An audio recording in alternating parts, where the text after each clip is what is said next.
Bonjour à toutes et à tous. Alors, bienvenue dans cette séance numéro 7, qui va être consacrée à nouveau à la thématique de la guerre, mais pas uniquement, aussi au personnage de Nawal.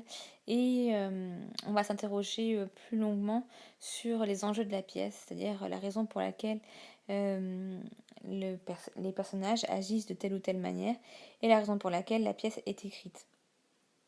Quelques remarques avant de démarrer la séance, et notamment sur le fonctionnement de la semaine. La séance 7 étant une séance relativement longue, je vais donc du coup la scinder en deux. Ça veut dire que vous avez en votre possession deux cours sous la forme de la séance 7. Donc vous aurez une première partie qui sera réalisée aujourd'hui, donc la partie 1 et la partie 2, et puis la partie 3 sera réalisée au cours suivant. Pour le troisième jour de cours de la semaine, il va être consacré à un retour sur vos commentaires que je vais peu à peu récupérer normalement aujourd'hui. Il y en a quelques-uns qui sont déjà arrivés. Euh, donc, on va, après avoir fait un travail sur un texte d'incendie autour de la guerre, euh, qui nous a amené vers un commentaire de texte et qui, en première, vous amènerait vers une lecture linéaire que vous pourriez présenter à l'oral ensuite. Et bien, comme en première, en fait, ce que je vous propose, c'est de faire ce qu'on appelle de découvrir une vision synthétique et transversale de l'œuvre. C'est-à-dire que je vais vous regrouper euh, 5 textes qui recoupent la thématique de la guerre et la thématique notamment du témoignage sur la guerre. Ça va nous permettre en même temps de travailler sur l'élucidation du parcours de Nawal dans la guerre. Donc pour commencer, histoire que vous compreniez bien, je vais contextualiser avec vous cette VST. Donc au début de notre œuvre, Nawal est un personnage muet à double titre. D'abord, ce personnage est muet parce que tout simplement elle est morte. Et donc du coup c'est un autre personnage qui va porter sa voix, à savoir Hermile Lebel, qui va être du coup son porte-voix. C'est lui qui va faire apparaître les dernières volontés de Nawal aux jumeaux. Ensuite, on apprend qu'il y a une deuxième raison pour laquelle on pourrait penser que ce personnage est muet. C'est qu'on apprend que Nawal, à la fin de sa vie, était mutique, qu'elle parlait pas ou peu. Sans doute lié, ce mutisme était sans doute lié à un choc émotionnel, c'est ce qu'on peut présupposer. Et c'est ce que Hermine Lebel d'ailleurs fait entendre quand il dit on ne peut pas comme ça se comporter de cette manière-là sans raison. Donc l'œuvre d'incendie, à partir d'une figure de muet, nous invite à faire renaître cette voix qui est perdue. Vous avez souvenir sans doute que Jeanne écoute les silences de sa mère et elle va se lancer ensuite dans une enquête pour retrouver son frère. Et ça va l'amener à considérer d'autres voix qui vont lui apprendre peu à peu des choses sur la vie de sa mère. Donc en fait, on va découvrir qu'Incendie est non pas une œuvre de muette, mais une œuvre de parole, une œuvre polyphonique dans laquelle de multiples personnages, dont Nawal avant son mutisme, vont raconter le parcours de Nawal et de ses proches durant la guerre. Donc il s'agit de donner une voix, des voix à l'histoire de Nawal et à l'histoire de tous ses destins de guerre dans la pièce. Et ça se fait à mesure que l'enquête de Jeanne et de Simon s'accomplit. Excusez-moi, j'ai fait une erreur, donc je vais la corriger immédiatement. Ici. Donc, est-ce que vous pourriez enlever le S? Donc l'objectif est de vous montrer que le silence est recouvert par d'autres voix, le silence de Nawal est recouvert par d'autres voix, et que ces voix sont rencontrées par l'enquête, c'est-à-dire la forme même de la pièce, qui consiste à faire revenir Jeanne et Simon sur les pas de leur mère. Donc une des premières raisons d'être de la pièce, c'est de donner de la voix à tous ces témoins de la guerre, pour ceux qui sont disparus, mais pour les témoins eux-mêmes, afin de leur permettre de passer, d'aller au-delà de ce qu'ils ont vécu, d'aller au-delà du traumatisme. Parce que la guerre déshumanise ceux qui la vivent et qui s'égarent avec elle, l'enquête d'incendie, par le biais de la parole, va la faire ressurgir pour reconnaître la guerre et ses victimes. Ce que je vous propose de faire, du coup, à la lecture de tous ces textes, c'est de jalonner un peu, de ponctuer notre raisonnement. Donc, on va faire comme si vous étiez en première. On va lire donc 5 textes que j'ai choisis. Et vous allez les marquer dans votre livre par un post-it avec la thématique guerre dessus. Parcours de guerre, si vous préférez. Et vous allez vous interroger systématiquement de la manière suivante pour tous les textes du dossier. Donc le dossier est à part, il est à part du cours. Dans ce travail, du coup, pour chaque texte, je vais dupliquer ce même tableau ici que vous voyez. J'ai déjà rempli la première partie, c'est-à-dire que j'ai dit où se trouvait le texte dans l'œuvre, comme ça ce sera plus facile pour vous de vous y retrouver. Ensuite, je vais vous demander de donner un titre à votre texte, à votre extrait. C'est un titre qui fait office de résumé si vous préférez, et je vais vous recommander d'aller le noter sur votre post-it. Alors bien sûr, je ne suis pas là pour voir si vous faites ou si vous ne faites pas. Ensuite, je vais vous demander de me dire qui raconte, qui prend le relais de Nawal, si ce n'est pas Nawal qui parle elle-même. Donc qui est celui qui est le témoin et qui va reconnaître une forme de vérité sur la guerre. Et puis enfin, comment est représentée la guerre et quelles images de la guerre propose-t-on? Ce qu'on va faire, c'est que du coup, je vais vous demander de fonctionner de cette manière-là. Je vous lis les textes à voix haute, comme ça, c'est comme si j'étais en classe avec vous. Et après ma lecture, je vous demande de remplir le tableau qui se situe au-dessus de chaque texte. D'accord? Une fois, ça vous laisse l'occasion de réfléchir. Une fois que vous avez fait ce travail-là, vous avez mis au crayon papier ce que vous aviez à dire sur les textes dans le tableau, vous relancez la vidéo et moi je vous propose mes idées. Alors c'est pas parce que je vous ai proposé telle ou telle idée que votre idée est mauvaise. Donc vous ajoutez, vous n'effacez pas ce que vous avez mis. Et ensuite on procédera à un tableau de synthèse dans la partie 3. Mais ce tableau de synthèse, vous ne le verrez en fait que à votre prochain cours, puisqu'on se posera la question du coup de pourquoi représenter la guerre. Une remarque avant peut-être de démarrer, comme ça je sais que j'aurai tout fait sur le cours. Je vais vous demander en écrit d'appropriation dans votre carnet de me dire de quel passage vous a paru le plus important, voilà, le plus fort sur la guerre. Et donc du coup, vous pouvez commencer votre travail de cette manière-là. De toutes les voix qui rapportent destin de guerre, d'incendie, je retiendrai la voix de, et vous me dites pourquoi ce témoignage vous a plus marqué. Voilà. Ce travail du coup est à faire dans votre carnet, et en format beaucoup plus léger, je vous demande de bien vouloir me le poster sur le Padlet, comme ça je vois que vous travaillez, et ça me permet de viser votre assiduité. Alors revenons au gros travail de lecture qui nous attend, c'est-à-dire d'explorer un peu les différents témoins de la guerre et les images de la guerre dans les divers textes que je vous propose à l'étude. Donc pour ça, vous prenez votre dossier de texte. Voilà pour cette vision synthétique et transversale de l'œuvre autour de la thématique des témoignages de guerre. Et à ce titre, je vous rappelle, je vous demande de me dire quel est le témoignage qui vous a le plus marqué dans votre carnet et ensuite en le partageant sur Padlet, le Padlet de la classe, dont je vous ai remis le lien ou sur Pronote ou sur le mail que je vous ai envoyé pour le cours du jour. Et vous pouvez commencer ainsi, de toutes les voix qui rapportent les destins de guerre, d'incendie, je retiendrai, etc., etc. Bien sûr, il faudrait penser à souligner le titre incendie. Je vous remercie de votre écoute et je vous dis à la fois prochaine pour la suite de cette séance 7. Vous pouvez aller marquer votre livre au niveau de la page 60-61. On se trouve dans la scène qui s'intitule Orphelinat de Kfar Hayat. C'est la scène 17 et ça se trouve dans la partie Incendie de l'enfance.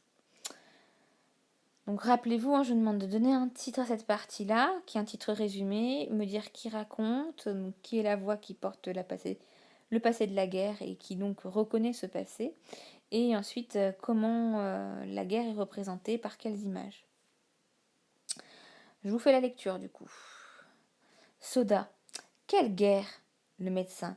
Qui sait? Personne ne comprend. Les frères tirent sur leurs frères et les pères sur leurs pères. Une guerre. Mais quelle guerre? Un jour, 500 000 réfugiés sont arrivés de l'autre côté de la frontière. Ils ont dit: On nous a chassés de nos terres, laissez-nous vivre à vos côtés. Des gens d'ici ont dit oui, des gens d'ici ont dit non, des gens d'ici ont fui, des millions de destins, et on ne sait plus qui tire sur qui, ni pourquoi. C'est la guerre. Nawal. Et les enfants qui étaient ici, où sont-ils? Tout s'est passé très vite. Les réfugiés sont arrivés, ils ont pris tout le monde, même les nouveau-nés. Tout le monde. Ils étaient en colère. Donc je vous demande d'interrompre la capsule et de faire votre travail autour de ce texte-là. D'accord? Alors voilà mon point de vue. Je réintitulé ce texte La guerre, une absurdité, qui est celui qui raconte un médecin. Et il est intéressant de voir que pour l'instant, c'est Nawal qui mène l'enquête pour retrouver son fils. La guerre est représentée comme étant dévastatrice et absurde, absurde voulant dire qu'elle dépasse la logique. On a déjà évoqué ce terme-là, notamment en travaillant les extraits sur l'étranger. Et puis, cette guerre dévastatrice, absurde, elle est permise, cette idée, ces deux idées sont permises par l'emploi des chiffres qui sont considérables, 500 000 réfugiés, et puis l'emploi du pluriel qui montre très bien l'étendue des dégâts de la guerre.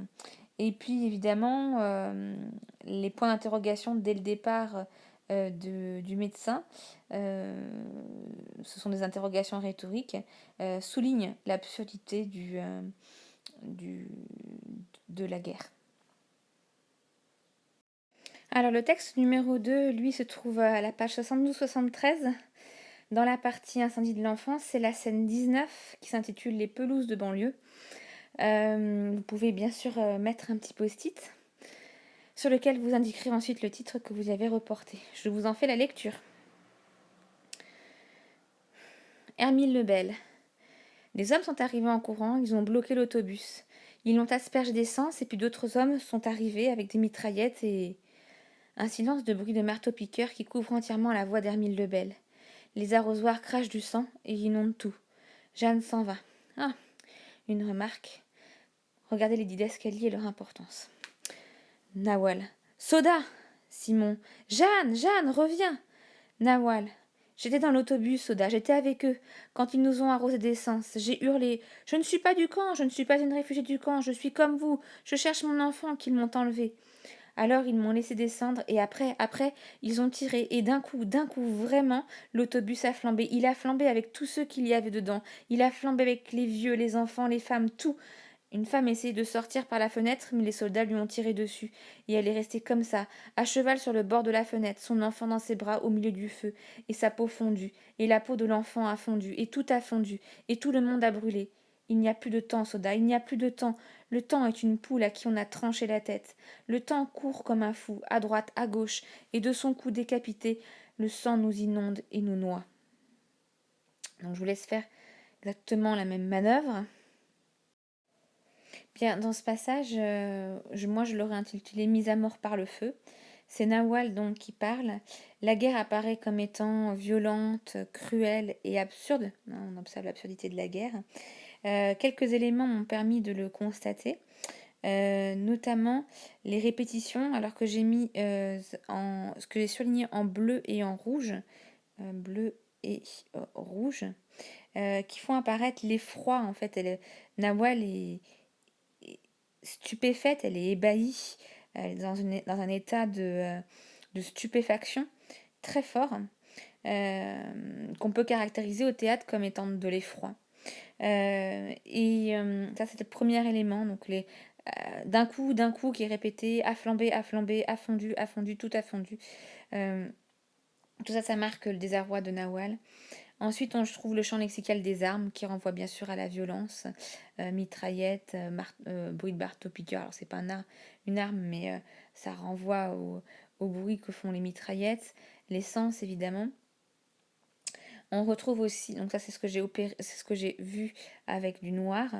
On observe aussi les didascalies qui sont de forts indicateurs sur le son et les accessoires sur scène, sachant que la scène devrait être jonchée de sang et que la bande son devrait, enfin les acteurs ne devraient plus être audibles puisque le bruit des mitraillettes couvrirait tout. Donc ça montre la cruauté de la guerre. Et enfin, la dernière métaphore qui se trouve en,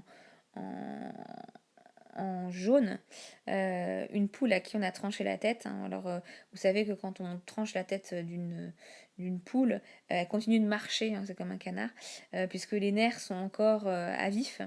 Et en fait, ici, c'est une façon métaphorique d'exprimer l'absurdité de la guerre, quelque chose qui n'a plus sens mais qui avance. Concrètement, ici, Nawal nous donne une image déshumanisée, puisqu'on est animalisé de la guerre, et une image qui convoque la guerre vers l'absurdité. Le troisième texte se situe à la page 84-85, vous pouvez le marquer. C'est la scène qui s'intitule Amitié. On est dans la partie incendie de Janan, c'est-à-dire la troisième partie de votre œuvre. Je vous en fais la lecture et puis après je vous demande d'y réfléchir de la même manière que les 2 fois précédentes.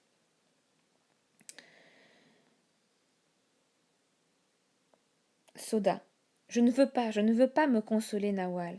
Je ne veux pas que tes idées, tes images, tes paroles, tes yeux, ton amitié, toute notre vie côte à côte, je ne veux pas qu'ils me consolent de ce que j'ai vu et entendu. Ils sont entrés dans les camps comme des fous furieux. Les premiers cris ont réveillé les autres, et rapidement on a entendu la fureur des miliciens. Ils ont commencé par lancer les enfants contre le mur, puis ils ont tué tous les hommes qu'ils ont pu trouver. Les garçons égorgés, les jeunes filles brûlées, tout brûlait autour, Nawal, tout brûlait, tout cramait. Il y avait des vagues de sang qui coulaient des ruelles. Les cris montaient des gorges et s'éteignaient. C'était une vie en moins. Un milicien préparait l'exécution de 3 frères. Il les a plaqués contre le mur. J'étais à leurs pieds, caché dans le caniveau. Je voyais le tremblement de leurs jambes. 3 frères. Les miliciens ont tiré leur mère par les cheveux, l'ont plantée devant ses fils, pardon, et l'un d'eux lui a hurlé. Choisis lequel tu veux sauver, choisis ou je les tue tous les 3. Je compte jusqu'à 3, à 3 je les tire tous les 3. Choisis. Et elle, incapable de parole, incapable de rien, tournait la tête à droite et à gauche et regardait chacun de ses 3 fils. Nawal, écoute-moi, je ne te raconte pas une histoire, je te raconte une douleur qui est tombée à mes pieds. Je la voyais entre le tremblement des jambes de ses fils. Avec ses seins trop lourds et son corps vieilli pour les avoir portés, ses 3 fils. Et tout son corps hurlait. Alors à quoi bon les avoir portés si c'est pour les voir ensanglantés contre un mur? Et le milicien criait toujours. Choisis. Alors elle l'a regardé, elle lui a dit comme un dernier espoir. Comment peux-tu? Regarde-moi, je pourrais être ta mère. Alors il l'a frappée. N'insulte pas ma mère, choisis. Et elle a dit un nom. Elle a dit Nidal. Et elle est tombée. Et le milicien a abattu les 2 plus jeunes. Je vous laisse arrêter la bande pour faire votre travail. Alors sur ce texte-là, moi je l'aurais appelé Exécution. C'est Soda qui raconte son propre traumatisme, elle témoigne de ce qu'elle a vu dans la guerre. Et du coup, la guerre est vue comme étant traumatisante, évidemment, cruelle, violente, meurtrière. Et de ce fait, elle devient inhumaine. Alors les quelques éléments qui m'ont permis d'arriver là, c'est que d'abord, je vous ai surligné en noir l'usage du passé composé qui renvoie à l'anecdote que va raconter Nawal. Donc on utilise généralement un passé composé pour raconter des faits qui sont passés de manière plus ou moins proche. Autre élément lié à ce passé composé, on trouve en ce que j'ai mis en vert ici, l'apparition de ce qu'on appelle au théâtre une hypotypose. Un effet de style qui consiste à raconter très très précisément une scène avec force de détail et de description. Cette description, elle est assez visible partout ailleurs, partout dans le passage. On voit que Soda est témoin puisqu'elle dit je voyais. Et cette description fait apparaître assez fortement le champ lexical de la souffrance que vous voyez en jaune. Tremblement, douleur, tremblement à nouveau, hurlait, criait, frappait, tombait. Tout ceci indique la cruauté de la guerre et sa forte violence. Autre élément qui montre que la guerre est absolument inhumaine dans cette hypotypose, c'est que l'anecdote est jonchée d'injonctions avec ce que vous voyez en vert. Choisis, choisis, choisis. Le milicien ne s'arrête pas de répéter la même chose. Alors même qu'on lui a posé une question, alors à quoi bon les avoir portés si c'est pour les avoir ensanglantés? Comment peux-tu, regarde-moi, je pourrais être ta mère. Donc on ne voit pas de point d'interrogation, mais ce sont bien des phrases interrogatives. Derrière chaque phrase interrogative, il n'y a aucune réponse de la part du milicien, simplement des ordres. Donc cela montre qu'il y a une impossibilité de langage, et quand les hommes ne peuvent pas communiquer, alors l'inhumanité ne se trouve pas bien loin. Dernière chose en bleu, je ne l'ai pas notifié ici, mais j'aurais pu le faire.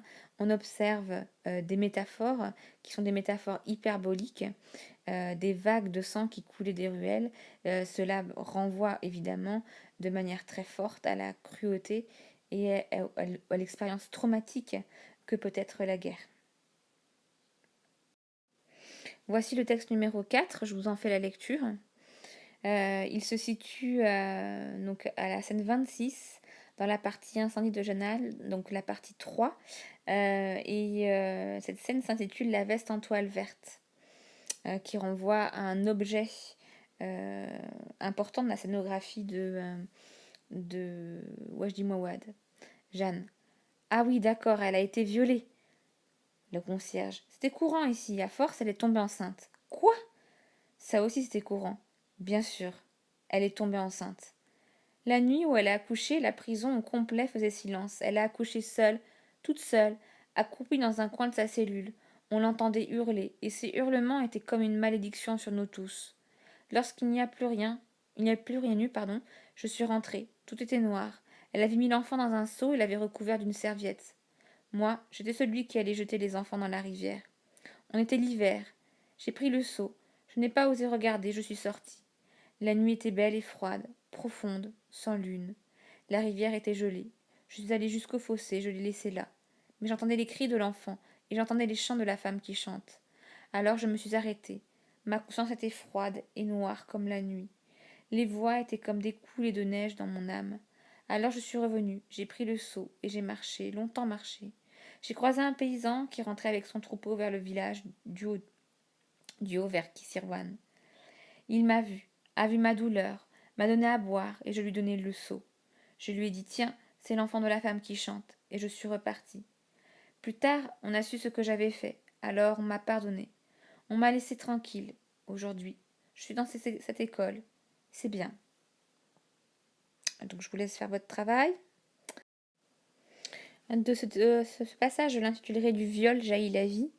Ce passage est raconté par un concierge d'une école, mais anciennement c'était le gardien de prison de Nawal. Évidemment, on a une vision assez cruelle de la guerre, et même, j'irai jusque-là, on a une vision ironiquement tragique de la guerre. C'est ce qu'on appellerait l'ironie tragique. De la souffrance et du mal va naître l'enfant, Et donc, on va observer une dualité à l'intérieur du passage, une image paradoxale de la guerre.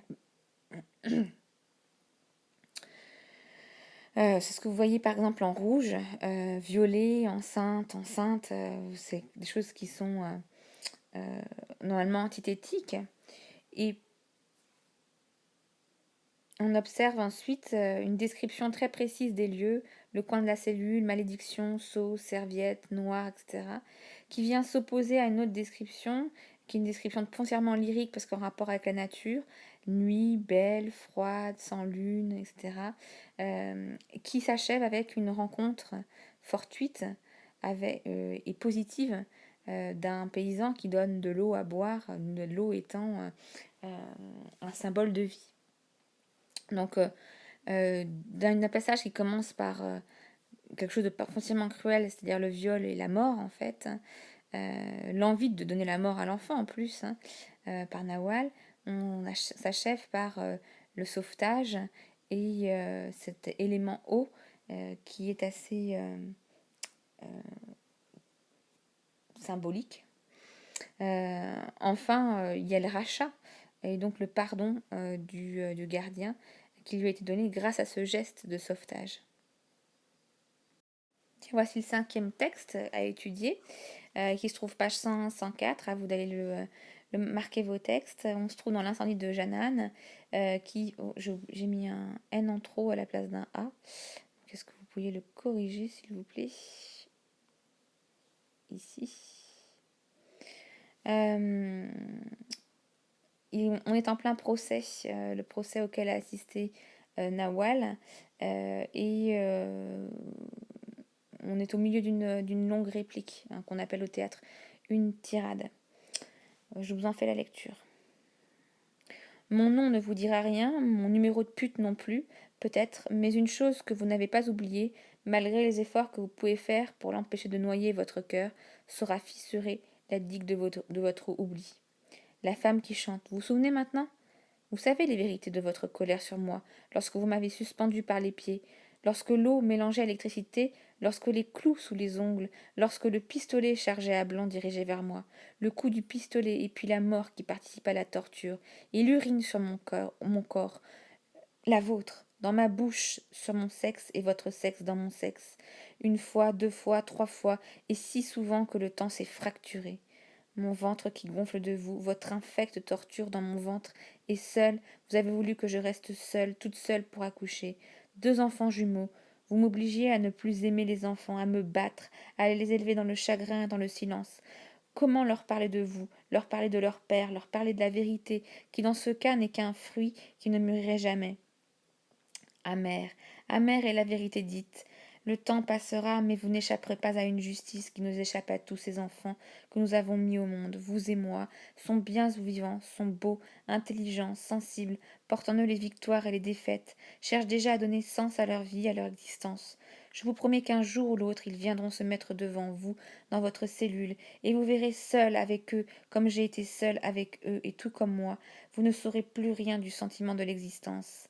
Un rocher le ressentirait mieux que vous. Je vous parle d'expérience. Je vous promets aussi que lorsqu'ils se présenteront devant vous, tous deux sauront qui vous êtes. Je vous laisse faire le travail. Donc je propose le silence brisé pour ce titre. C'est Nawal qui parle juste avant son long silence. La guerre est vue comme une guerre cruelle, injuste, et c'est une guerre qui est criminelle.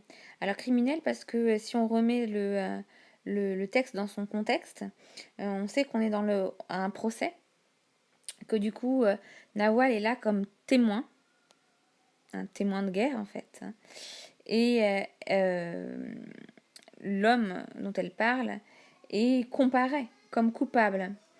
On observe l'horreur de la guerre à travers l'anecdote racontée par Nawal et notamment tout ce que j'ai souligné en rouge. Ensuite, le caractère criminel est perceptible derrière le vous, qui est non pas un vous de respect, mais c'est un vous d'éloignement. Et à la toute fin, vous pouvez l'observer, je l'ai repéré en vert, vous avez le futur qui agit comme une condamnation, puisqu'ici, Nawal a un désir réparation est en quelque sorte un désir de vengeance pour le mal qui lui a été fait et qui a été fait à ses enfants.